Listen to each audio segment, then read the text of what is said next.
पहिले तर एक वाक्य होतं, रिच डॅड पुअर डॅड पुस्तक आहे. त्या पुस्तकात ते वाक्य होतं, की हा नका विचार करू, की मी ही गोष्ट अफोर्ड नाही करू शकत. How can I afford it असा विचार. Correct correct basically correct. So मी काय करू म्हणजे हे मी अफोर्ड करू शकेन बेसिकली.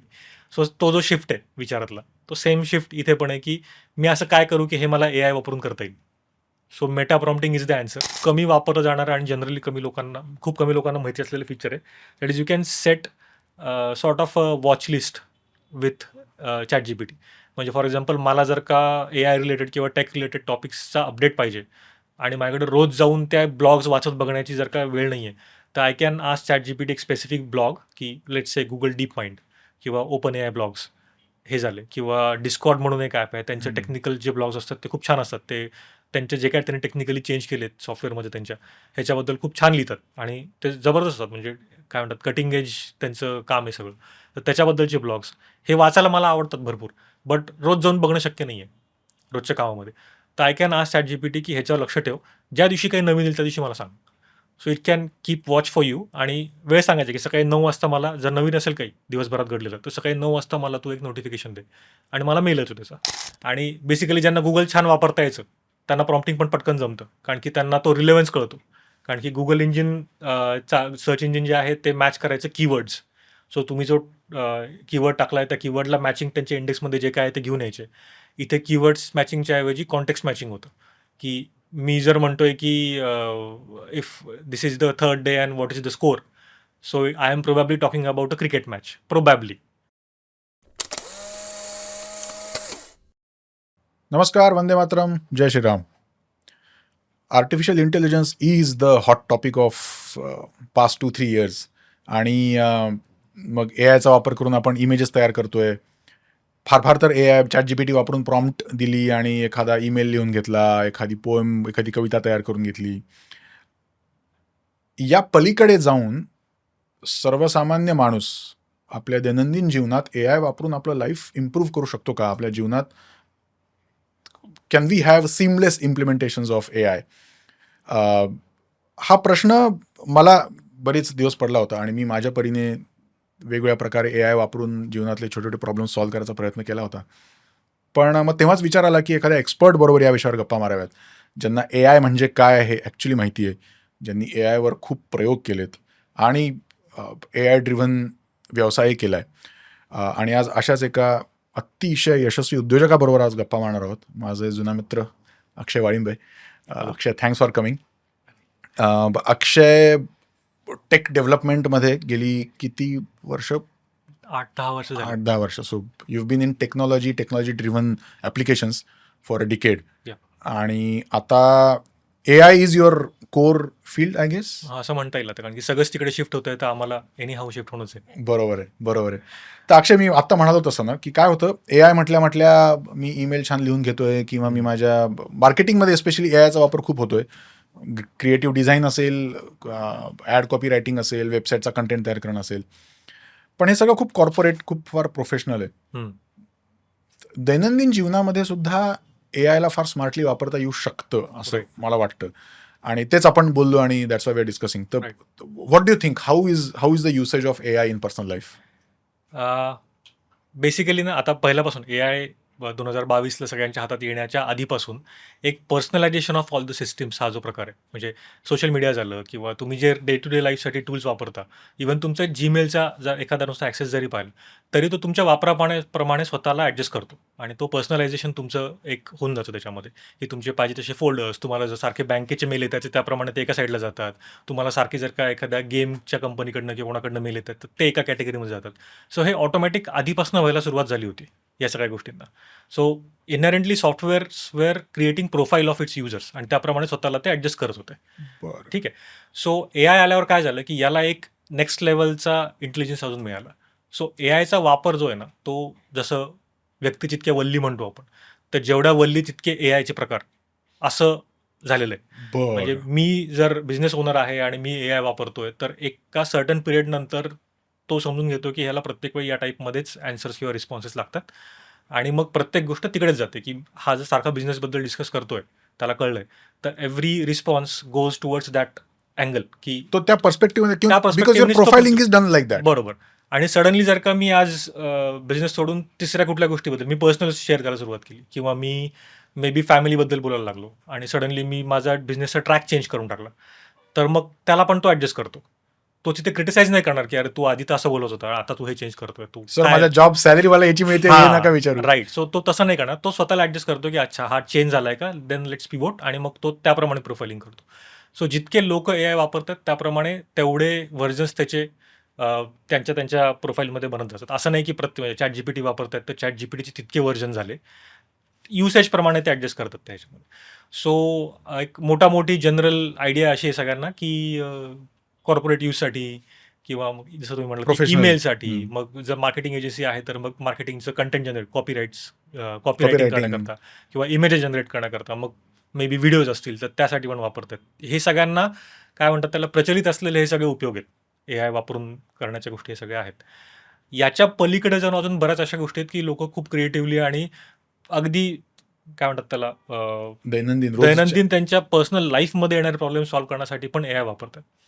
एक्झाम्पल द्यायचं झालं तर माझा एक मित्र आहे पुण्यात, मराठी शाळेत शिकलेला पहिल्यापासून आणि स्टेट बोर्डमध्ये वगैरे, आणि तसंच इंजिनिअरिंग करून वगैरे तो झाला. आता हिंजेवाडीहून जेव्हा तो घरी येतो तेव्हा कॅबमध्ये त्याला 1.5-2 तास, 1 तास तरी त्याला कमीत कमी लागतो यायला. आणि त्याचा मुलगा जो आहे, जो आता 4थी-5वीला असेल, तो ICSE स्कूलमध्ये. सो त्याला शिकवायचं किंवा त्याचा अभ्यास घ्यायचा किंवा त्याचं काही त्याच्याकडनं करून घ्यायचं, तर आधी याला शिकावं लागतं. तर मग याला कोण शिकवणार? तर तो 1 तासाचा जो वेळ आहे कॅबमधला, तो जीपीटी सोबत किंवा कुठल्या तरी AI मॉडेलसोबत डिस्कस करतो की आज मला हा टॉपिक शिकवायचा आहे. सो मला एक त्याचं रिफ्रेशर मिळेल. जो सायन्स आहे तर सायन्स, मॅथ्स आहे तर क्या मॅथ्स. बात आहे. सो या गोष्टी ज्या आहेत हा त्यांनी स्वतः सॉल्व्ह केलेला प्रॉब्लेम. आणि हे खरं म्हणजे असं खरंच तो करतोय. आणि हा ऑलमोस्ट त्याचा डेली रुटीनचा भाग आहे की ऑफिसमध्ये निघाला की तासभर जीपीटी सोबत तो असतो. आज मुलाचा काय अभ्यास घ्यायचा आहे, त्याच्यावरनं आज मी काय शिकायचंय, आणि मग तो जाऊन त्याला शिकवणार. म्हणजे मुलाला तर वाटतं की अरे बाबा बाबा एकदम हुशार आहे, शिकवतोय. बाबा एकदम हुशार आहे, बाबा सगळं शिकवतोय. पण बाबाचा सोर्स काय ऍक्च्युली, तर ती जीपीटीचं डिस्कशन जे काय झालंय ते. आणि मग तेवढाच पार्ट आजचा अभ्यास होतो. हा, आणि हा खरं म्हणजे हा किती मोठा प्रॉब्लेम आहे. मराठी मीडियममधनं शिकलेले, मराठी मीडियम म्हण किंवा ज्यांना ग्लोबल एज्युकेशन, ग्लोबल ओव्हरव्ह्यू नव्हता कधी, बरोबर. त्यांची मुलं आज एकदम ग्लोबल कॉम्पिटिशनमध्ये उतरली आहेत. आणि बहुतांश स्पेशली गृहिणींना हा हे असतो की हां. कारण पुरुष ॲटलिस्ट जरा बाहेर पडलाय, ज्या गृहिणी आहेत ज्यांनी कधी जॉब केला नाहीये त्यांना थोडंसं ते जग माहिती नाहीये, त्यांना कदाचित इंग्लिश फारसं येत नाही. I have seen a lot of women being depressed because of this, की आता मुलाचा अभ्यास घेऊ कसा, आणि मग फक्त त्यामुळे ट्युशन लावावी लागते बरोबर. किंवा अरे मला घेता येत नाही. This a fantastic example. Tuition न लावणे हे सोल्युशन नाही होणार याच्यामध्ये. नो या बट ऑब्विसली. देन ॲडिशनल एक हां. तुम्हाला घरी एक सपोर्ट राहील की बाबा मी जर शिकवायचं तर मी शिकू कुठून आधी, हे काय आहे एक्झॅक्टली मला कसं कळेल. तर कन्सेप्ट समजून घेण्याकरता हे चांगलं आहे. याआधी पण एका मॅथ्स अकॅडमीमध्ये मी गेलो होतो याच अशाच एका सेशनवरती बोलायला. तर तिथे मुलं मोस्टली काय करतात, आता मॅथ्स अकॅडमीचे मुलं, तिथे शिकणारी मुलं म्हणजे त्यांना असं होतं की आम्ही गणित सोडवायलाच वापरतो. तर तसं करू नका, त्याच्याकडनं गणित नका सोडून घेऊ, ते कन्सेप्ट शिकून घ्या की हे गणित कसं सोडवायचं. मोस्टली काय होतं की फॉर्म्युले समजत नाहीत, मग ते Correct. फॉर्म्युले त्याच्याकडनं समजून घेतले की हा फॉर्म्युला बनला कसा हे जर कळलं की मग तो तुम्हाला तुमच्या पद्धतीने कसा पण डिराईव्ह करता येतो, मग त्याचा अर्थ समजतो. सो पॅराबोला, हायपरबोलाच्या कन्सेप्ट जे असतात त्या मुलांना शक्यतो अवघड जातात किंवा मॅथमॅटिकल इक्वेशन समजत नाही, तर मग ते समजून घेण्यात. सो बेसिकली एक युसेज असा आहे की सेल्फ एज्युकेशनसाठी तुम्ही वापरू शकता, की जे कॉर्पोरेट्समध्ये किंवा ह्याच्यामध्ये एक जास्त प्रचलित असा भाग नाही आहे, बट कोणी पण वापरू शकतो डे टू डे लाईफमध्ये. जसं तुम्ही म्हणालात की गृहिणींकरता, तर ते पण आहेत. डिप्रेशनचा एक उल्लेख झाला याच्यामध्ये. हो. तर काही केसेस अशा पण आहेत की खूप वाईट कंडिशनमध्ये, इमोशनली खूप डॅमेज झालेले किंवा खूप मेंटली खूप खचलेले लोक जीपीटी सोबत काहीतरी कुठंतरी काहीतरी शेअर करायचं म्हणून सुरुवात केली आणि मग त्यातनं त्यांना मार्ग सापडला. अशा पण केसेस आहेत की मार्ग जो सापडला तो चुकीचा होता, बट अशाही केसेस आहेत की बरोबर मार्ग सापडला. त्यांना जे करायचं आहे लाईफमध्ये, जे मिळवायचं आहे त्याचा पाथ त्यांना सापडला, just because they started discussing with GPT, की त्यातनं मार्ग मिळाला. कारण की आपण जेव्हा विचार करतो तेव्हा कधी कधी लूपमध्ये अडकून जातो, तेच. हो. सो त्या लूपमधनं बाहेर पडण्याचा मार्ग मिळाला आणि मग ते तिथून पुढे सरकले. अशाही बऱ्याच केसेस झालेले. या सगळ्यामध्ये आपण म्हणजे मला जर माझ्या कुठलाही प्रॉब्लेम सॉल्व्ह करायचा असेल तर मी त्या AI बरोबर किती सिस्टमॅटिकली गप्पा मारतो हे खूप महत्वाचं असेल ना. ते महत्त्वाचं आहे. त्याआधी अजून एक गोष्ट महत्त्वाची, ती म्हणजे की मी हा प्रॉब्लेम AI वापरून सॉल्व्ह करू शकतो का, हा विचार करणं. जर त्याचं उत्तर शोधायचं असेल तर you have to try doing it, कारण की ते ट्राय केल्याशिवाय कळणार नाही. आणि दुसरी गोष्ट की प्रश्न काय होता तो पुढे विचार? मी त्या AI बरोबर किती व्यवस्थित बोलतो, त्याच्याबरोबर किती स्ट्रक्चर्ड प्रकारे. सो AI बद्दल बोलणं म्हणजे बेसिकली प्रॉम्प्टिंग.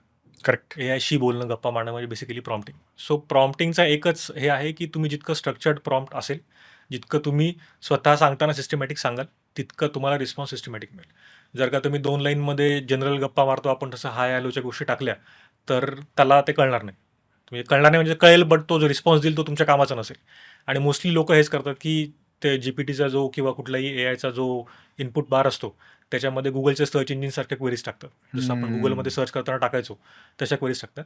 आणि बेसिकली ज्यांना गुगल छान वापरता यायचं, त्यांना प्रॉम्प्टिंग पण पटकन जमतं. कारण की त्यांना तो रिलेव्हन्स कळतो. कारण की गुगल इंजिन सर्च इंजिन जे आहे ते मॅच करायचं कीवर्ड्स. सो तुम्ही जो कीवर्ड टाकलाय त्या कीवर्डला मॅचिंग त्यांच्या इंडेक्समध्ये जे काय आहे ते घेऊन यायचे.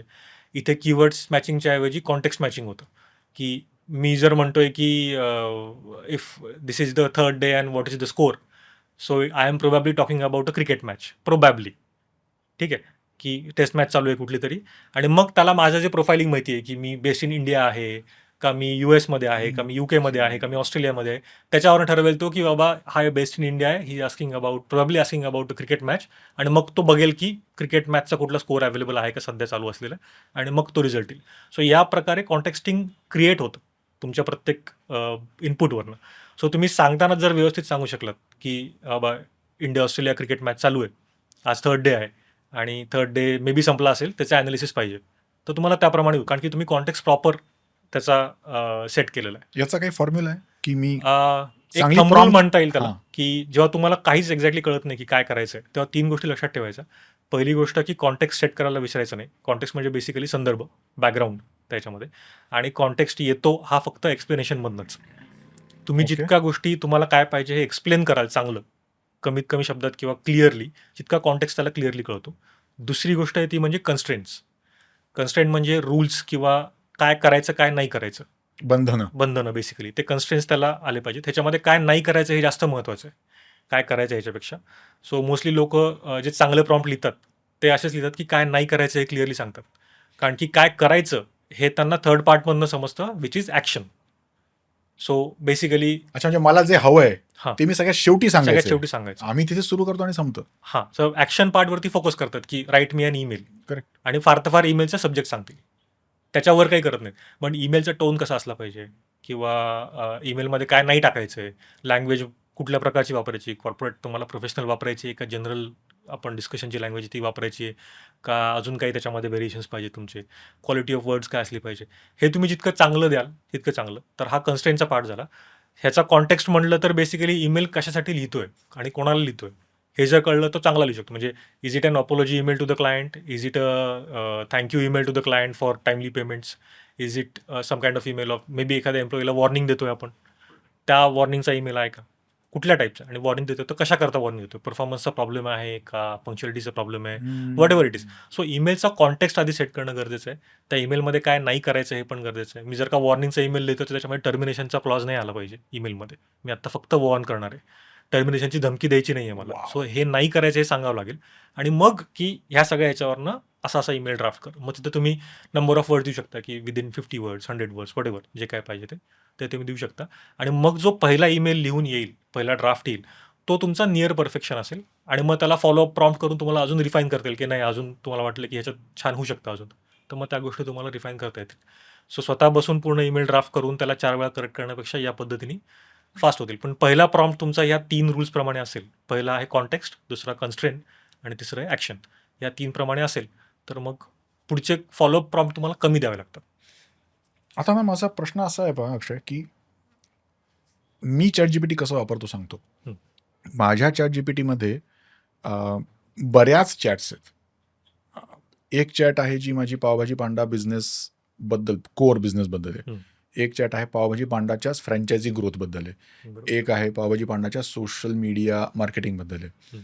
आणि I have tried to create contextual history for this chats. बरोबर. एक आहे आमचं आता घराचं पोझिशन मिळणार, इंटेरियरचं काम चालू आहे, त्याची स्वतंत्र चॅट विंडो आहे. तर is this the right way?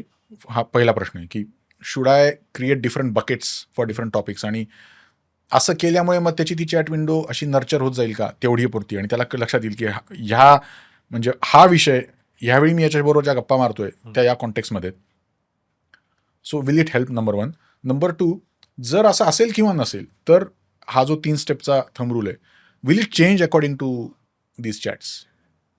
Okay. So पहिलं आहे की हे करेक्ट आहे का नाही, हां ही पद्धत करेक्ट आहे का हां नाही. So as long as you are getting the output that you can use, it is correct. कारण की जसं म्हटलं तसं की जितके वेगवेगळे व्यक्ती वापरत आहेत तितक्या ह्याच्याप्रमाणे तो चेंज होईल. सो या मेथडनी जर का आउटपुट नसेल मिळत आणि इफ यू से की नाही मिळत आहे मला आउटपुट किंवा नाही होते, ते इट विल अंडरस्टँड की बाबा काहीतरी प्रॉब्लेम आहे, and it will change the way it is responding. First thing. So there is no wrong way of using it. अच्छा. राईट. दुसरी गोष्ट, what you are doing with chat GPT किंवा त्या ह्याच्यामध्ये, you are using it like a scratch pad first. तो scratch pad म्हणजे basically डोक्यात जे आहे ते डंप करून टाकायचं. हम्म. हा विचार नाही करायचा की हा कॉन्टेक्स्ट आहे का, कन्स्ट्रेन आहे का, ही ॲक्शन आहे. सो डंप करून टाकायचं.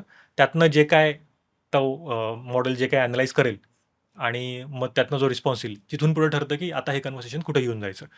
So for example, if you are discussing about pav bhaji panda, तर जर नावापासून सुरुवात केली असेल डिस्कस करायला की नाव कुठून आलं पाहिजे, तर त्याचा कॉन्टेक्स्ट काहीतरी असेल ना, की हेच नाव का आलं हे जीपीटीला माहिती असेल. बरोबर. राईट. मग तिथून पुढचे जे काय त्याचे डिस्कशन्स आहेत हे तो रिव्हिजिट करू शकतो की बाबा हे नाव का घेतलं, ह्याच्या मागचं हे कारण होतं. सो पुढचे जे बिझनेस डिसिजन आहेत हे या अँगलनीच गेले पाहिजेत. म्हणजे नाव घेण्यामागे जर का ग्लोबल रीच हा जर नसेल किंवा इंडियन चायनीज कोलॅबरेशन हा जर अँगल त्याच्यामध्ये आला असेल, तर सडनली तुम्हाला तो कधीच सजेस्ट करणार नाही की अच्छा सेल कमी होतोय का, मग तुम्ही क्युझिन चेंज करून बघा. बिकॉज दॅट हा, is not the pivot that you are looking. कारण तो कॉन्टेक्स्ट मी माझ्या नकट आधी देऊन ठेवलाय त्याला. देऊन ठेवलं आहे. So what you are doing is working for you त्या यूज केससाठी. So as long as it is working, if the response output is usable, then go ahead, no problem. जर का त्याच्यामध्ये कन्सिस्टन्सी नसेल आणि प्रॉब्लेम येत असेल की मला जे पाहिजे ते मिळतच नाही किंवा जे सांगतोय ते मला वापरायचं पॉसिबलच नाही वापरणं मी ते, इतकं मग खराब आहे की ते इतकं खराब आहे की मी वापरूच शकत नाही ते. आणि सडनली तो असं म्हणत असेल की नाही नाही हे बंद करून टाक, दुसरंच काहीतरी चालू कर, वडापाव रिलेटेड काहीतरी. हा हा. सो असं जर असेल तर that is entirely different angle. तर मग त्या केसमध्ये यू हॅव टू थिंक की बाबा काहीतरी गडबड आहे, काहीतरी कुठंतरी लिंक माझ्या डोक्यात जे आहे आणि त्याच्या डोक्यात जे आहे ते काहीतरी कनेक्टेड नाही, सिंकच होत नाही. सिंकच होत नाही. सो स्क्रॅच पॅडसारखा यूज करणं हा खूप भारी यूज आहे. खूप लोक यूज करतात ह्या गोष्टी.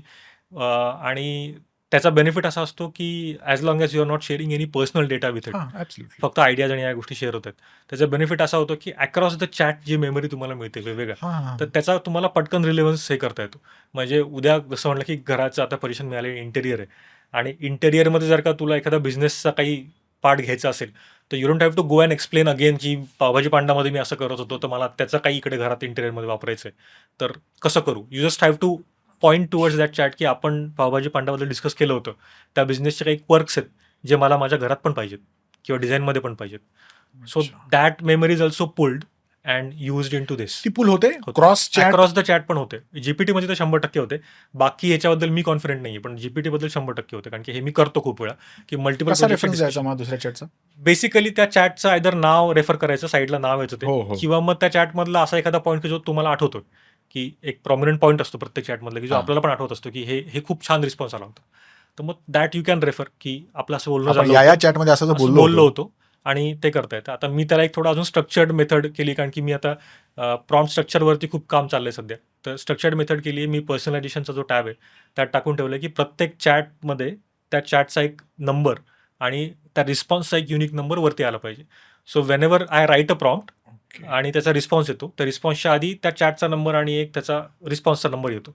So I just have two point की बाबा हा रिस्पॉन्स नंबर या चॅटचा, हा रेफर कर. सो मला ते आठवण करून द्यायची गरज पडत नाही. It's a Superb. Number that I can call. So direct pin point होतो ते, आणि मग तो जास्त ॲक्युरेटली अजून मेमरी पुल करू शकतो. So I don't have to write any code किंवा काही नाही. तर मी एक सिस्टमच क्रिएट केली आहे पर्सनलायझेशनमध्ये टाकून की प्रत्येकाला नंबर द्यायचा.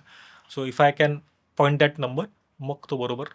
ओके. सो अशा Okay. टाईपच्या सिस्टम्स, हा एक यूज केस होऊ शकतो की असं पण तुम्ही करू शकता. So you have told chat GPT की माझ्या सगळ्या चॅट्समध्ये हम्म. त्या चॅटचा मेन म्हणजे लेट्स से Right. चॅप्टर आणि चॅप्टर सेक्शन असं काहीतरी. राईट. So सो तसा एव्हरी तो आप- रिस्पॉन्ड इज अ सेक्शन, तो स्वतःच ऍड करत जातो. म्हणजे first response, second, third, fourth, तो जितके मी प्रॉम्प्ट देईल ते जितके रिस्पॉन्स येतील, सो प्रत्येक रिस्पॉन्स जो आहे तो एका नंबरने येतो पुढच्या. म्हणजे फर्स्ट रिस्पॉन्सला 1, मग 2, 3, 4 असं येतं त्याच्यामध्ये. बरं. So every number is unique. So तुम्हाला फक्त चॅट रेफर करायचं आहे, नंबर रेफर करायचा की या चॅटमधलं या नंबरचा रिस्पॉन्स म्हणजे त्याला तो ओव्हरऑल कॉन्टेक्स्ट देणं सोपं पडतं. राईट.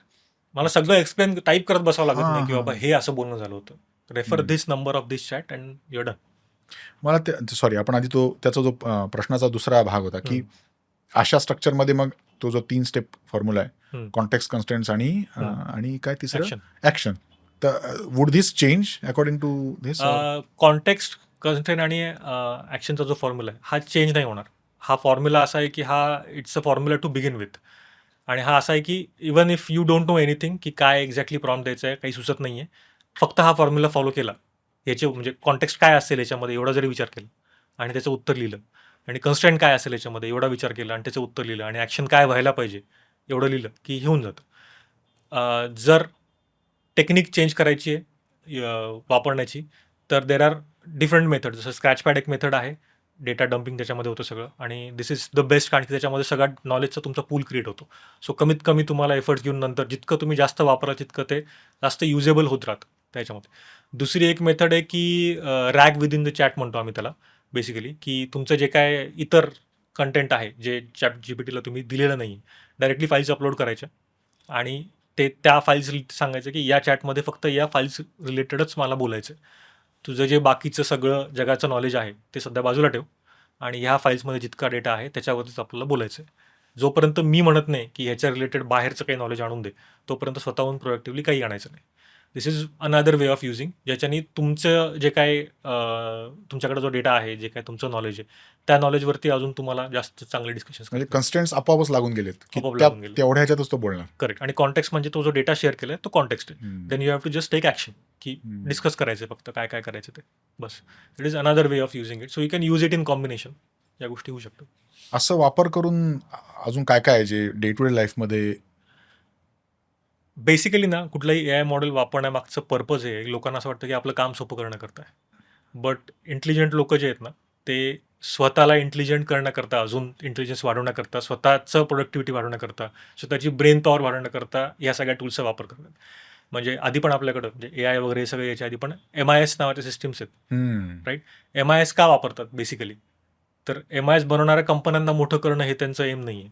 बेसिकली जो बिझनेस MIS वापरतोय त्या बिझनेसला मोठं झालं पाहिजे, त्यांनी मोठं झालं पाहिजे. मग आत्तापर्यंत मागच्या वर्षभरात काय झालं, सेल्स किती झाला, काय किती झालं, या सगळ्या गोष्टी त्याला त्यातनं समजतात आणि मग तो बिझनेस मोठा होतो. सेम केस आहे ए आयच्या बाबतीत. फक्त तुम्ही बिझनेस सोडून तुम्ही पर्सनली पण स्वतःला इम्प्रूव्ह करू शकता. सो तुमच्याकडे जर का चॅट जीपीटीचं किंवा कुठलंही ए आयचं जर का एखादं ॲप आहे आणि ते ॲप तुम्ही फक्त जनरल गोष्टी करण्याकरता, एखादा ट्रेंड करण्याकरता वापरताय, ज्यातनं तुम्हाला ॲक्च्युली काही तुमच्यामध्ये कॉन्ट्रीब्युशन होत नाही स्वतःमध्ये, तर मग त्या केसमध्ये that is a wrong use case म्हणता येईल. कारण की तुम्ही फक्त त्याला मोठं करताय, आणि स्वतःला आपला मोठं वेळ नाही वाया करत. जातोय म्हणजे. हां, बेसिकली ते सोशल मीडियावर जे करतायत सध्या डूम स्क्रोलिंगचा प्रकार तोच आहे, फक्त तो जरा छान इंटेलेक्च्युअल पद्धतीने डोकं लावून डूम स्क्रोलिंग केलं जातं, एवढाच फरक होतो. सो स्वतःला ग्रो करण्याकरता, स्वतःचं ब्रेन पॉवर वाढवण्याकरता जर केलं, तर त्या केसमध्ये that will be the right direction of using A I. आहेत का असे काही उदाहरणं आहेत का असं? माझा एक मित्र आहे, जालन्याला आधी राहायचा तो, आणि रिसेंटली तो छत्रपती संभाजीनगरला शिफ्ट झाला. आधी तो 1-1.5 तास 2 तास जालन्याला ट्रेनमध्ये अपडाऊन करायचा. ही इज अ CA बरं. आणि यंग चॅप, असं 26-27 एज असेल त्याचं, आणि नो कम्प्युटर बॅकग्राऊंड, नथिंग, आणि हे सगळं सुरू झालं GPT वगैरे, आणि ही स्टार्टेड युझिंग त्या ट्रेन जर्नीमध्ये. काय करायचं बसून, तर काहीतरी स्क्रोलिंग करण्यापेक्षा त्यांनी GPT वापरणं सुरू केलं, आणि ऑन इज ओन, बरं का, कोणी त्याला नज नाही केलं किंवा डायरेक्ट नाही केलं की आता तू हे सुरू कर म्हणून किंवा हे वापरून बघ म्हणून. त्यांनी काहीतरी एक्साइटिंग आहे बाबा, नवीन काहीतरी ऐकलं म्हणून सुरू केलं वापरायला. त्या 6-8 महिन्याच्या पिरियडमध्ये रोजचे 1-1.5 तासाचे जाणं येणं, रोजचा म्हणजे टोटल 3 तासाचा प्रवास त्याचा. त्या रोजच्या 3 तासाच्या डेडिकेटेड GPT यूजमध्ये तो सध्या अशा लेवलला आहे की he is a power user of chat GPT, without any technical background, without any training. आणि जेव्हा पण आम्ही भेटतो ना, त्यावेळी पॉवर युजर म्हणजे काय, ज्यांना माहिती नाही? Okay, so power user is basically GPTचे जेवढे असं ना, प्रत्येक वस्तूबरोबर एक मॅन्युअल येतं, कुठली पण तुम्ही काही कसं वस्तू घेतली, वापरायचं आहे? कसं वापरायचं असं मॅन्युअल. ते GPTच्या मॅन्युअलमध्ये जे काय दिलेलं आहे ते सगळ्याच्या सगळं त्यांनी वापरलेलं आहे. जेवढे फीचर्स ओपन एआयने बनवलेत ते सगळे त्यांनी वापरलेत. फॉर एक्झाम्पल, एक खूप कमी वापरलं जाणारं आणि जनरली खूप कमी लोकांना माहिती असलेलं फीचर आहे, that is you can set sort of watch list with chat GPT. म्हणजे फॉर एक्झाम्पल, मला जर का AI रिलेटेड किंवा टेक रिलेटेड टॉपिक्सचा अपडेट पाहिजे, आणि माझ्याकडे रोज जाऊन त्या ब्लॉग्स वाचत बघण्याची जर का वेळ नाही आहे, तर आय कॅन आस्क ChatGPT एक स्पेसिफिक ब्लॉग, की let's say Google deep mind किंवा ओपन AI ब्लॉग्स हे झाले, किंवा डिस्कॉर्ड म्हणून एक ॲप आहे, त्यांचे टेक्निकल जे ब्लॉग्स असतात ते खूप छान असतात. ते त्यांचे जे काय त्यांनी टेक्निकली चेंज केलेत सॉफ्टवेअरमध्ये त्यांच्या, ह्याच्याबद्दल खूप छान लिहितात आणि ते जबरदस्त असतात. म्हणजे काय म्हणतात, कटिंग एज त्यांचं काम आहे सगळं. तर त्याच्याबद्दलचे ब्लॉग्स हे वाचायला मला आवडतात भरपूर, बट रोज जाऊन बघणं शक्य नाही आहे रोजच्या कामामध्ये. तर आय कॅन आस्क ChatGPT की ह्याच्यावर लक्ष ठेव, ज्या दिवशी काही नवीन येईल त्या दिवशी मला सांग. So it can keep watch for you. आणि वेळ सांगायची की सकाळी 9 वाजता मला, जर नवीन असेल काही दिवसभरात घडलेलं, तर सकाळी 9 वाजता मला तू एक नोटिफिकेशन दे आणि मला मेल येतो त्याचा, की मागच्या कालपासून आजपर्यंत एवढ्या नवीन गोष्टी अपडेट झाल्यात रिलेटेड टू युअर टॉपिक, आणि हे त्यांची समरी.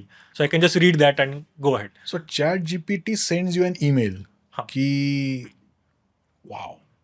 सो हा यूज केस खूप कमी लोक जनरली करतात.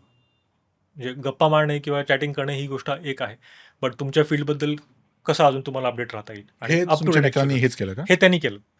आणि हे त्यांनी पसरवलं ॲक्च्युली, की हे असं पण हे ते फीचर आलं की त्यांनी वापरायला सुरुवात केली आणि त्यांनी पसरवलं की हे मी असं करतो, तुम्ही पण करून बघा. सो अशा पण बऱ्याचशा गोष्टी आहेत की ज्या प्रो लेवलचे लोक पण नाही वापरत, बट असे जे युजर्स आहेत की ज्यांचा काही ॲक्च्युली टेक्निकल संबंध नाही आहे, बट त्यांनी वापरून सेल्फ एक्सप्लोरेशनमधनं इतक्या गोष्टी शिकल्यात की त्यांच्याशी डिस्कस करताना बऱ्याचशा गोष्टी नवीन समजतात, की अरे अशी पण पद्धत एक आहे, हे पण आपण करू शकतो. कारण की मी स्वतःपासून मॅन्युअल कधी वाचलेलं नाही पूर्णमध्ये. एक्झॅक्टली. कारण की डेव्हलपमेंट आणि टेक्निकल ह्याच्यामध्ये एवढं जातं की मॅन्युअल वाचत बसायला वेळ नाही, आणि मॅन्युअलची समरी वाचून काही फायदा नाही. You have to read the manual, म्हणजे मॅन्युअलच वाचावं लागतं, समरी वाचून काही फायदा नाही. But he has done that. त्यांनी तेवढा वेळ दिला आहे त्याच्यावरती. आणि आता तो हॅबिच्युअल झाला आहे की वेन एव्हर काही नवीन सेशन होतं, ओपन एआयकडनं काही होतं, तो पहिलं जाऊन ते मॅन्युअलचं पेज चेक करतो, काही नवीन आलं आहे का, आणि starts using that. So other than ChatGPT developers, जर कोणी खूप जास्त अपडेटेड असेल तर he is one of those, की तो अपडेटेड आहे. अच्छा. आणि मग त्याच्यामुळं त्याच्या लाईफमध्ये पण इम्पॅक्ट दिसून येतो त्याचा. त्याच्या ऑफिसमध्ये लोक त्याच लेवलला ट्रेन झालेले आहेत. त्याच्या फॅमिलीमध्ये पण त्या लेवलचे डिस्कशन चालू आहेत. त्याच्याकडे ते आल्यामुळं तो जे पसरवतोय सगळं, त्याचे फ्रेंड्स पण त्या लेवलला आहे. ठीक आहे, ते नसतील पॉवर युजर लेवलला, पण but at least they are above than every other average user. So असं एक आहे. सो हा पण बेनिफिट त्याच्यामध्ये आहे. बेसिकली जेमिनायची ॲडच आहे ती एक जी होती त्याच्यामध्ये. त्या ॲडमध्ये बेसिकली दाखवलं की एक सायकल रिपेअर करणारा मुलगा आहे, आणि तो स्वतःची सायकल घरी रिपेअर करतो एका बंद खोलीमध्ये, आणि फोन ठेवलेला आहे त्याचा फोन स्टँडवरती. जेमिनी त्याच्यावरती ऑन करून ठेवलेलं आहे, आणि he is talking to Gemini.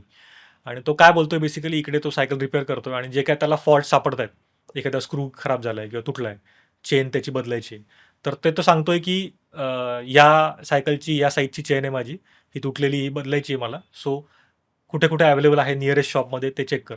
आणि त्या आसपासच्या एरियातले शॉप्स जेमिनी चेक करून त्यांच्याशी बोलून, त्या शॉप ओनरशी फोनवरती बोलून ह्याला रेट्स आणून देतो.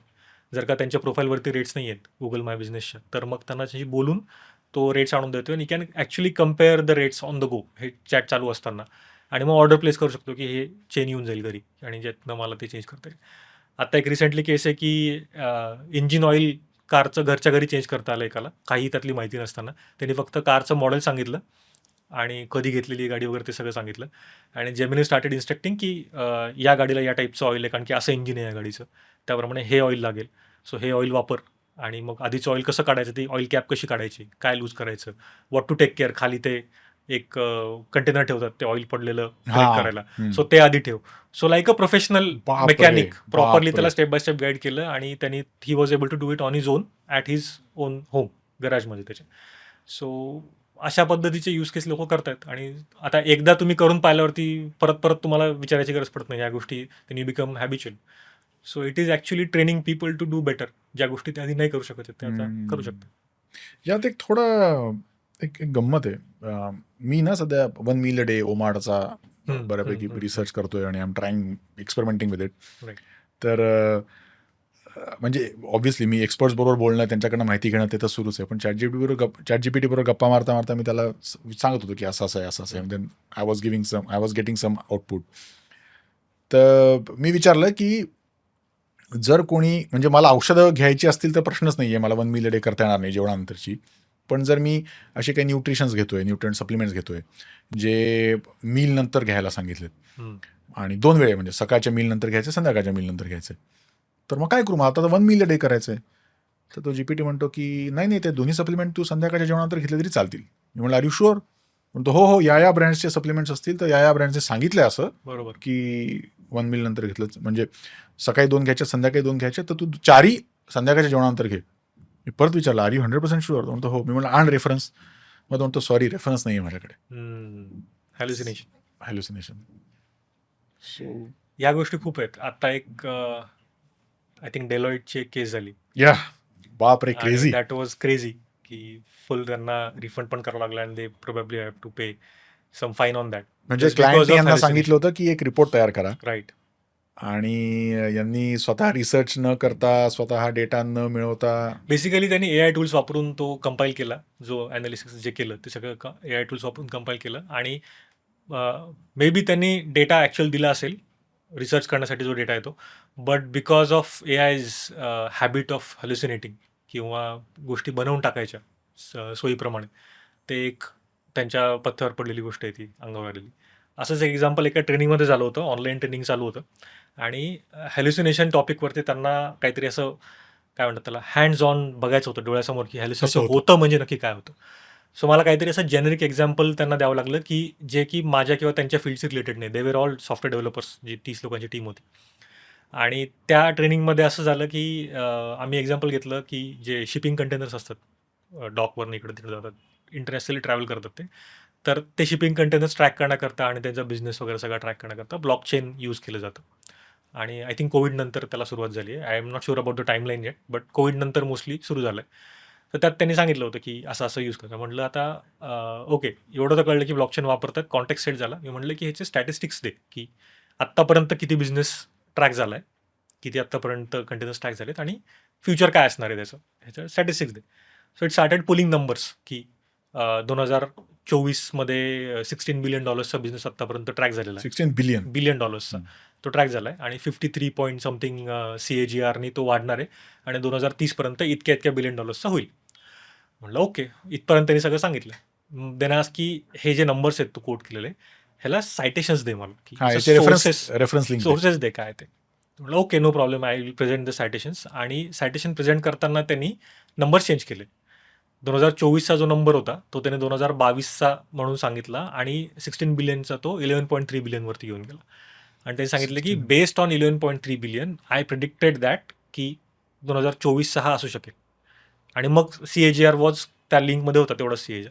म्हटलं आर यू शुअर की हे प्रोजेक्शन होतं का दुसरं काही होतं त्याच्यामध्ये. आणि मग त्याचा रिस्पॉन्स आहे की नाही ते मी since you ask for future, तर फ्युचरला 5 वर्षाचा रेफरन्स देण्याकरता मी 24 का 25 फायनल करायचं, दोन्हीपैकी एक काहीतरी. तर मी 24 फायनल केलं आणि जी अमाऊंट होती ती अमाऊंट मी 11.33 बिलियनच्या ऐवजी 16 बिलियन सांगून टाकली, जी की कुठंच नाही आहे. म्हणजे एंटायर इंटरनेटवरती 16 बिलियन अमाऊंट ही कुठंच नाही आहे लिहिलेली. ही यांनीच स्वतः मनानेच कुठून तरी काढली आणि तिथं चिटकवून दिली रिस्पॉन्समध्ये की असं आहे. सो हॅल्युसिनेशन हा खूप मोठा प्रॉब्लेम आहे आणि बेसिकली हॅल्युसिनेशनला काय म्हणतात त्याला सोल्युशन ॲज सच काही तसं नाही आहे. तुम्ही सायटेशन मागणं हाच सध्या पर्याय आहे, कारण त्याचं प्रूफ मागणं, तरच तो त्या ट्रॅकवरती राहतो. कारण की हॅल्युसिनेशनचा बेसिकली सोर्स आहे की ज्या डेटावरती ट्रेनिंग झालं तो डेटाच मुळात ॲम्बिग्युअस आहे.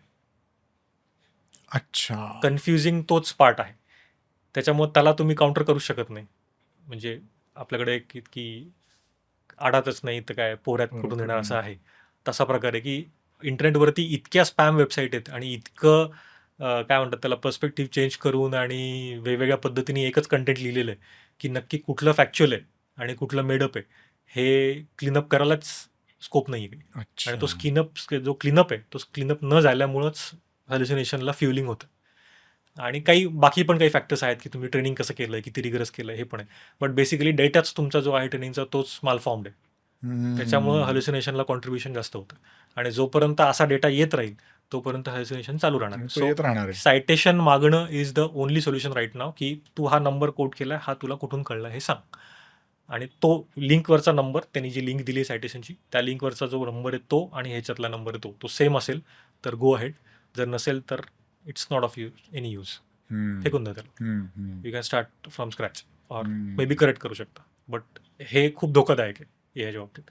सो सेल्फ इम्प्रूव्हमेंटसाठी कन्सेप्ट अंडरस्टँडिंग, थेरॉटिकल गोष्टी या गोष्टींसाठी खूप छान आहे. But when you go towards specific things, pin point आपण गोष्टी करतो, त्यावेळी तुम्हाला केअरफुल राहावं लागतं, कारण की then you become accountable for that. Correct. पण मग म्हणजे माझ्या डे टू डे लाईफमध्ये आपण एक केस बघितली की if I need some psychological support, तर ते झालं. अभ्यास घ्यायचा आहे मुलांचा किंवा अभ्यास करायचा आहे, ते झालं. If I want to learn something, मला माझी गाडी बिघडली, दुरुस्त करायची आहे, काहीतरी करायचं आहे, तर ते झालं. या सगळ्यांमध्ये या हॅल्युसिनेशनचा रोल आहे, 100% रोल आहे. तो धोका आहे. सो तुमचा अवेअरनेस स्वतःचा, तुमचा अंदाज घेण्याची ताकद, बेसिकली जे काय आपलं बोलणं होतंय, कारण की इट गिव्स यू इल्युजन की it is thinking. It's not actually thinking, it's a software basically. म्हणजे हे आता जगजाहीर आहे की AI खरंच तुमचा विचार करून सांगत नाही गोष्टी, किंवा त्याला सगळं समजतं असं, ते त्याचे शब्द वाचून असं वाटतं की त्याला सगळं समजतं किंवा तो आपलं समजून घेतो. But it's not like that. तो it's a illusion of thinking, की आपलं असं वाटतं, तो विचार करतो. हे सगळं अवॉइड करायचं असेल आणि पॉईंट टू पॉईंट जर का रिस्पॉन्सेस पाहिजे असतील, तर प्रॉम्प्ट इम्प्रूव्ह करणं गरजेचं आहे, जसं सुरुवातीला आपण बोललो त्याच्यामध्ये. त्याच्यामध्ये एक ॲडिशनल गोष्ट मी अजून ॲड करेल, ती म्हणजे प्रॉम्प्टचा एक प्रकार आहे. आमच्याकडे एक जेसन म्हणून नावाचा एक प्रकार असतो ITच्या याच्यामध्ये. जेव्हा आपण डेटा ट्रान्सफर करतो, इवन इफ 2 वेगवेगळ्या टेक्नॉलॉजीज असतील, एक पायथन आहे आणि एक फॉर एक्झाम्पल जावा आहे, आणि या 2 सॉफ्टवेअर्सना एकमेकांशी बोलायचं आहे, तर एकमेकांशी बोलण्याकरता, डेटा ट्रान्सफर करण्याकरता जेसनचा एक फॉर्मॅट असतो, विच इज प्लेन टेक्स्ट, जे आपलं आपण लिहितो, पण त्याला काहीतरी स्ट्रक्चर असतं, आणि मग त्या स्ट्रक्चर थ्रूच ते बोलतात एकमेकांशी. सो ते सोपं जातं. म्हणजे कुठल्याही टेक्नॉलॉजीशी गप्पा मारू शकते, एकमेकांशी इंटिग्रेशन करू शकतात ते जेसन थ्रू. आणि जेसनचं स्ट्रक्चर ते डेफिनेट असतं, की एकदा मी ठरवलं की ही जेसन स्ट्रिंग जी आहे किंवा जेसनचा जो डेटा आहे त्यातला, हा असाच असणार, हे ठरवलं की तो तसाच राहतो, तो कधीच बदलत नाही. मग त्याचं सेंड रिक्वेस्ट पण तशीच असते, आणि रिसीव्ह झाल्यावरती पण तो तसाच येतो, आणि समोर देणारा रिस्पॉन्स पण तसाच येतो. सो प्रॉम्प्टिंगमध्ये जर जेसन इम्प्लिमेंट केलं, तर त्याचे खूप एक्सपोनेन्शियली चांगले असे रिझल्ट्स बघायला मिळालेत आत्तापर्यंत. प्रॉब्लेम फक्त एवढाच आहे की ज्यांना कम्प्युटर सायन्स बॅकग्राऊंड नाही आहे, त्या लोकांसाठी जेसन ड्राफ्ट करणंच अवघड आहे, कारण की ब्रॅकेट्स आपण फार ते राऊंड ब्रॅकेट असतात ना, त्या ब्रॅकेटच्या पुढे आपण जात नाही. खूपच कधीतरी आपण ते स्क्वेअर ब्रॅकेट वापरतो, जे चौकोनी वाटतात, असे 2 शेजारी लावले की. कर्ली ब्रॅकेट्स वापरणं तर नॉर्मल लोकांचा काही संबंधच येत नाही त्याच्यामध्ये. आणि ते काय म्हणतात त्याला, लेस दॅन आणि ग्रेटर दॅन साईन वगैरे असतात, त्या गोष्टी तर म्हणजे खूपच कमी वापरलं जातं. सो जेसनमध्ये बेसिकली कर्ली ब्रॅकेट्स आणि स्क्वेअर ब्रॅकेट्सचा खूप जास्त यूज होतो, आणि त्याच्यामध्ये लेवल ऑफ डेप्थ असते, की पहिली एक लेवल, सेकंड, थर्ड लेवल, आणि मग थर्ड लेवल नंतर जे काय आहे ते जास्त कॉम्प्लिकेटेड होत जातं. पण जेसन प्रॉम्प्टिंग जर कोणी शिकलं कसं करायचं, तर त्याच्यातनं येणारं जे आउटपुट आहे ते बेसिकली मॉडेल ॲग्नॉस्टिक म्हणता येईल त्याला. कुठल्याही मॉडेलवरती इक्वल क्वालिटीचा तुम्ही आउटपुट काढू शकता. मला काय म्हणायचं आहे ना, की एक तर झालं की मी खूप क्रिएटिव्हली विचार करायला पाहिजे की where can AI help me. म्हणजे मी मगाशी म्हणालो तसं माझ्या घराच्या इंटेरियर डेकोरेशनचं काम चालू आहे, मग काही वास्तूबद्दल माहिती हवी आहे का, किंवा माझं अमुक एक डिझाईन तयार होते, मग हे बरोबर आहे का वगैरे, हे मला सुचलं पाहिजे की मी हे AIला विचारू शकतो. आमच्या बऱ्याचशा बिझनेस, म्हणजे माझी बूम 91 मार्केटिंग एजन्सी आहे. आता या एजन्सीचे बरेच व्हॉट्सअप ग्रुप्स आहेत.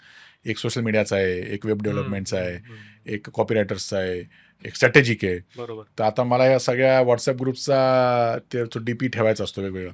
तर मी माझा लोगो फीड करतो आणि त्याला म्हणतो की या ग्रुपसाठी या लोगोला एडिट करून मला वेगळी इमेज दे. बरोबर. कारण ते व्हिज्युअली पटकन लक्षात येतं, मग हा करेक्ट. आता मला हे सुचायला हवं की मी AI असा वापरू शकतो. राईट. आता एक रिटायर्ड झालेल्या, ज्या बरीच वर्ष बँकेत नोकरी करत होत्या अशा काकू आहेत, किंवा एक शिक्षक आहेत, किंवा एक दुकानदार आहे, किराणा दुकान चालवणार.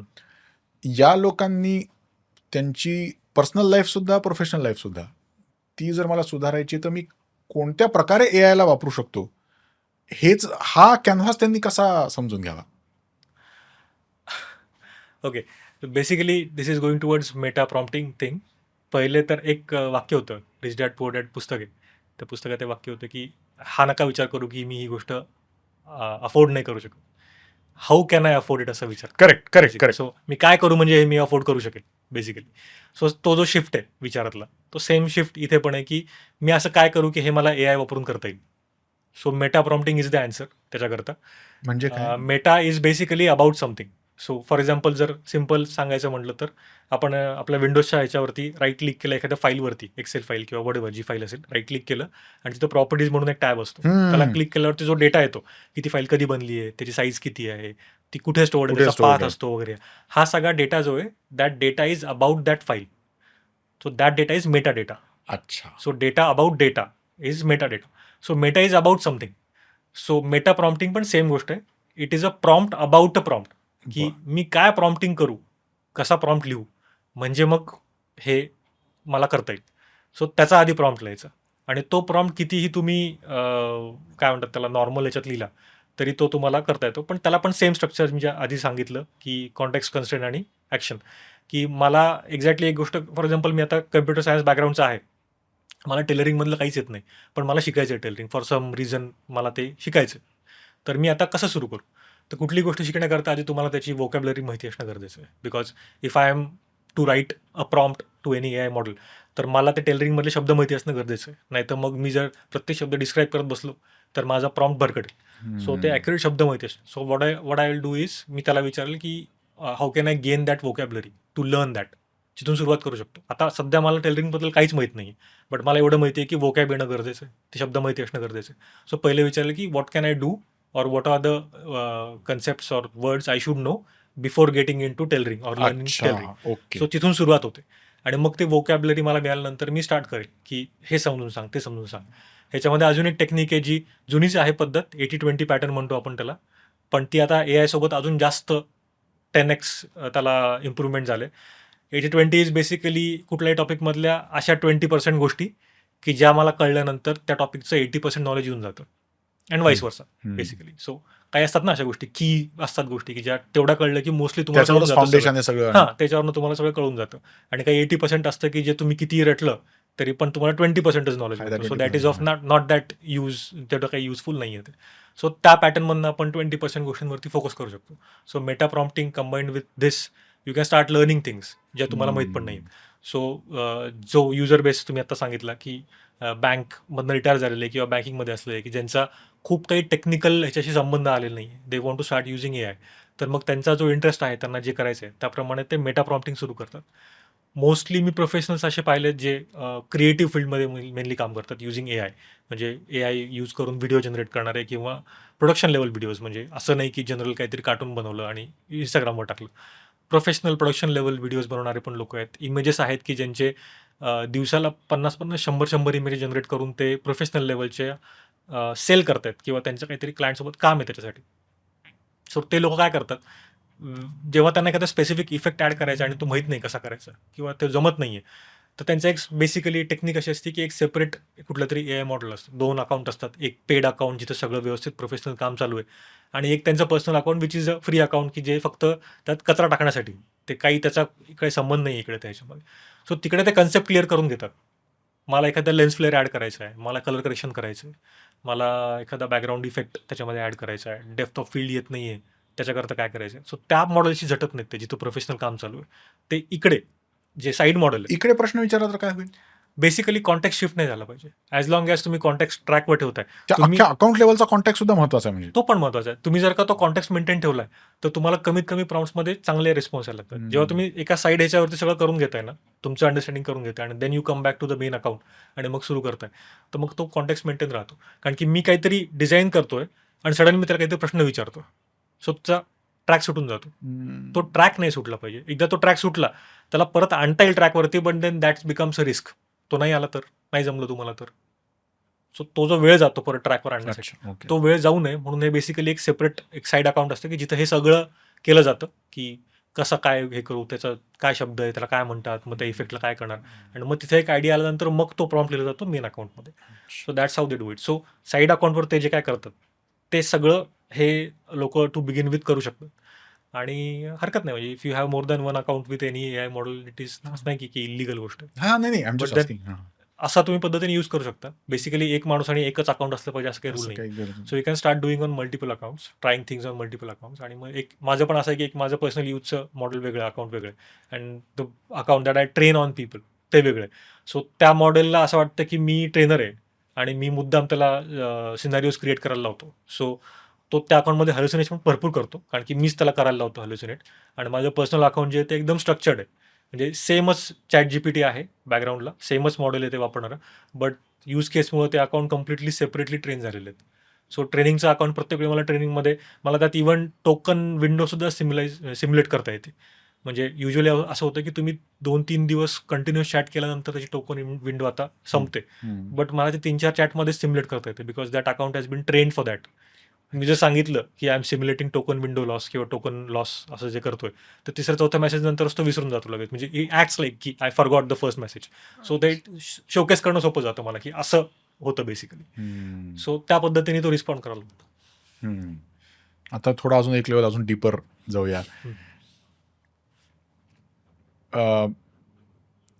मला हा मेटा प्रॉम्प्ट तयार करायला I need to be aware. मला हे माहीत असायला हवं की मी एक इंजिनियर आणि MBA झालंय, मी आजपर्यंत कधी गिटार वाजवली नाहीये, मला गिटार वाजवणं शिकायचंय. बरोबर. मला सांग मी आधी कोणत्या कन्सेप्ट शिकू, कोणती व्होकॅब्युलरी मला माहित व्हायला हवी, आणि मग पुढे मला लेसन्स दे.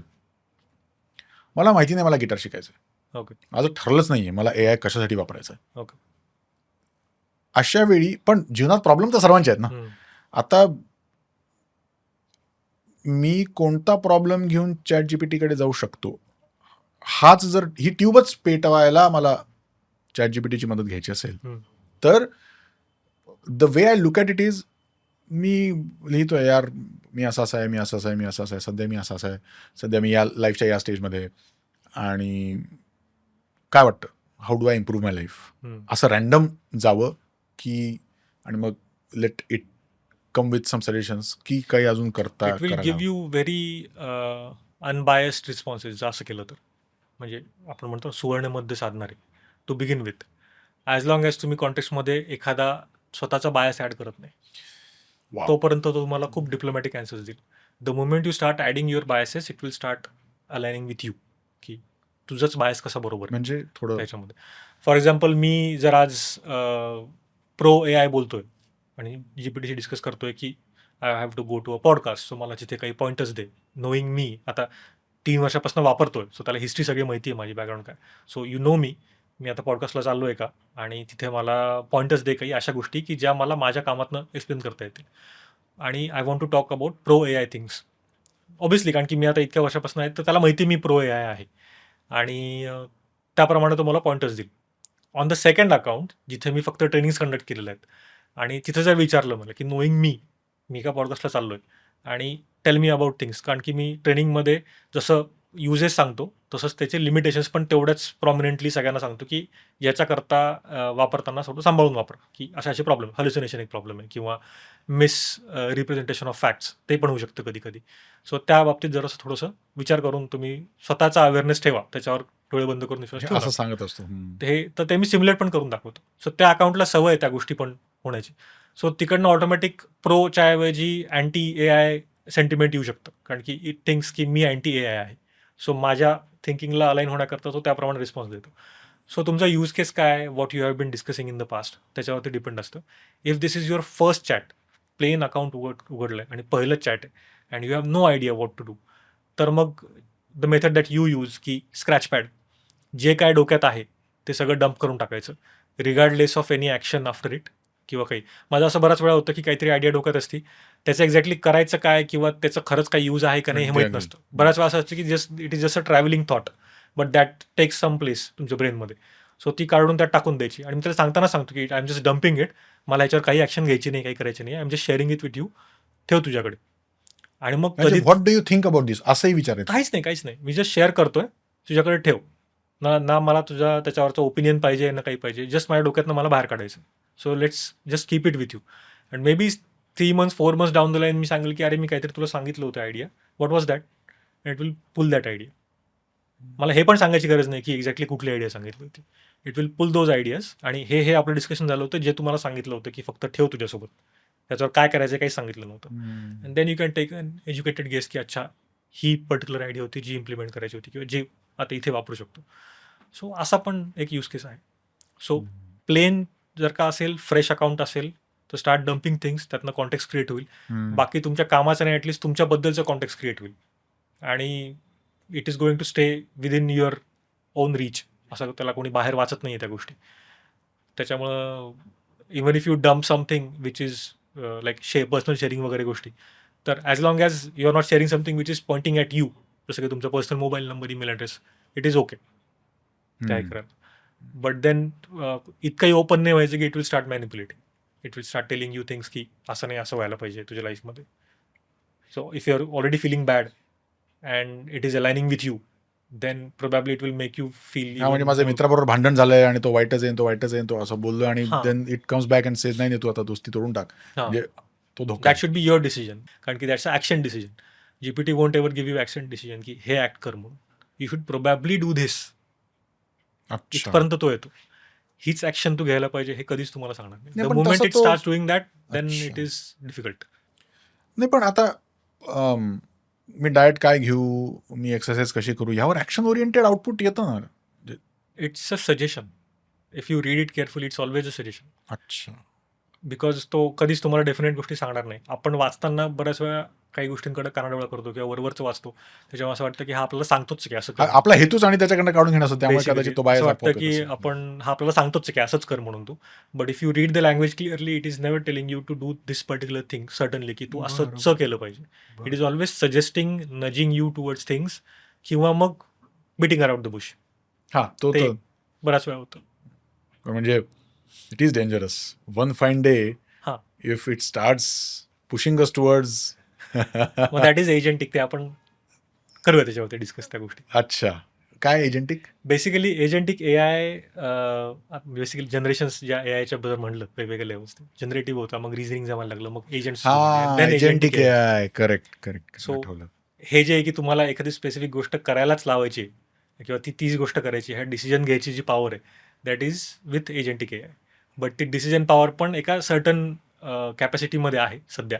त्याला गार्डरेल्स वगैरे म्हणतात, लावतात की त्याने लिमिटेशन्स लावलेत की हे करायचं, हे नाही करायचं, आणि मग ते काम करतं. But the day it starts disrespecting those guardrails किंवा गोईंग बियॉन्ड दोज लिमिटेशन्स, मग there is no stopping it. मला वाटतं बिझनेस कॉन्टेक्स्टमध्ये हा मोस्टली डिस्कस होईल या गोष्टी. अक्षय, आपण बिझनेस कॉन्टेक्स्टवर एक वेगळा पॉडकास्ट नक्की घेऊया. डेफिनेटली. कारण मला वाटतं आज आय थिंक आपल्या प्रेक्षकांना फार स्पेसिफिक यूज केसेस तुमच्या स्पेसिफिक प्रश्नाबद्दल, तुमच्या समस्येबद्दल मिळाल्या असतीलच असं नाही, पण लार्जर कॅनव्हासवर मी ChatGPTचा, जेमिनायचा किंवा जे कुठलं AI तुम्ही वापरताय, ज्या कुठल्या AI बरोबर तुम्ही गप्पा मारताय, त्याला जर मी माझ्या जीवनातला एक मेंटॉर, फार मोठा शब्द होईल, पण एक मित्र कोणीतरी ज्याच्याबरोबर मला गप्पा मारता येतात आणि ज्याच्याकडनं इनपुट्स, इन्साइट्स मिळवता येतात, असं वापरायचं आहे का, आणि वापरायचं असेल तर ते कसं वापरावं, कॉन्टेक्स्ट, कन्स्ट्रेट्स आणि ॲक्शन या 3 स्टेप्समधनं त्याला आज्ञा कशी द्यावी, त्याच्याबरोबर गप्पा कशा माराव्या, आणि आपल्या जीवनातल्या प्रॉब्लेम सॉल्व्ह करणं असो किंवा आपण जे काही करतोय तो अजून चांगल्या प्रकारे करणं कसं असो, याबद्दल इन्साइट्स मला नक्की मिळाले असतील. I will try to have one more podcast with you soon, ज्यावर आपण बिझनेसमध्ये so how you use AI, कारण परत आपण सुरुवातीला बोललो तसं AIचा वापर ना, मी मार्केटिंगची इमेज बनवतो, मी स्क्रिप्ट तयार करतो, मी वेबसाईट तयार करतो, इथपर्यंतच लिमिटेड आहे बऱ्याच जणांसाठी. त्या पुढे जाऊन स्ट्रॅटेजिक इनपुट्स, अजून काही डेटा ॲनालिसिस, अजून काही ॲक्शनेबल आउटपुट, काही इन्साइट्स मिळणं शक्य आहे का, यावर आपण नक्की पुढचा पॉडकास्ट करूया. थँक्यू सो मच अक्षय, खूप मजा आली गप्पा मारून. आपण परत नक्की भेटू. नक्की 100%. येस. सो AI वापरत राहा, लाईफ इम्प्रूव्ह करत राहा. भेटूया पुढच्या पॉडकास्टमध्ये. नमस्कार, वंदे मातरम, जय श्रीराम.